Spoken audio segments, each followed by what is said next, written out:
সেজদায় লুটিয়ে পড়ে বিশ্বনবী এই দোয়াটা পড়তেন। আজকে থেকে পড়বেন সেজদায়। বনি ইসরাইলের এক লোক 500 বছর আল্লাহর ইবাদত করেছে। কয় বছর? কোথায় জানেন? সাগরের মাঝখানে এক পাহাড়, ওই পাহাড়ের উপরে বসে 500 বছর টানা আল্লাহর ইবাদত। দিনে আর রাতে একবার করে নিচে নামতেন। সেখানে আল্লাহ তাআলা পাথরের ভেতর থেকে তার জন্য মিঠা পানির ব্যবস্থা করে দিয়েছেন, আর একটা ডালিম গাছের ব্যবস্থা করে দিয়েছেন। সকালে নামলে একটা টসটসে ডালিম, রাতে নামলে টসটসে ডালিম। এগুলো খেয়ে খেয়ে 500 বছর সে আল্লাহর ইবাদত করেছে।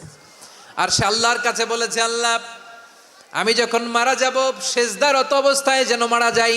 ঠিকই আল্লাহ সেজদারত অবস্থায় সাইয়েদনা আজরাইলকে পাঠিয়ে দিলেন। সেজদারত অবস্থায় লোকটা মারা গেল। 500 বছর ইবাদতের পরে আল্লাহর দরবারে কিয়ামতের কঠিন ময়দানে যখন লোকটা হাজির হয়ে যাবে, আল্লাহ বলবেন আদখিলু আবদি আল জান্নাতা বিরহমাতি, আমার বান্দাকে আমার দয়া আমার ভালোবাসা দিয়ে জান্নাতে ঢুকায়া দাও।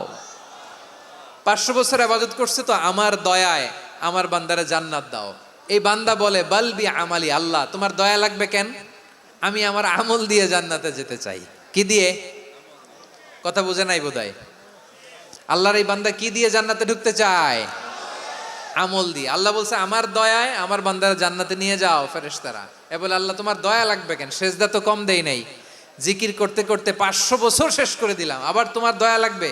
আমি তো আমার আমলেই জান্নাতে যেতে পারি। আল্লাহ বলবেন তাই, ঠিক আছে, আমি চাইলাম দয়া দিয়ে জান্নাত দিব, তুমি চাইলে আমল দিয়ে ঢুকবা, ঠিক আছে, তোমার আমল আর আমার যে দয়া দুইটার একটু মাপ দেই। তোমার 500 বছরের ইবাদত এক পাল্লায় রাখো। আর আল্লাহ বললেন আমি যে দয়া করে এই দুনিয়ার নাজ নেয়ামত বিউটি সৌন্দর্য দেখার জন্য তোমার দুটা চোখ দিয়েছিলাম, দুটা নয় একটা চোখ আরেক পাল্লায় রাখো। রাখা হবে, দেখা যাবে ওই 500 বছরের ইবাদত হালকা হয়েছে আর মুহূর্তের মধ্যে আল্লাহর দেয়া একটা চোখের নেয়ামত ভারী হয়ে গিয়েছে।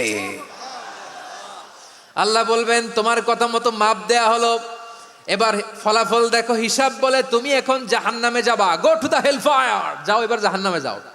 মাপ জোখে যখন আসছো আমার সাথে হিসাব ক্যালকুলেশন, যাও তুমি এবার জাহান্নামে যাবা।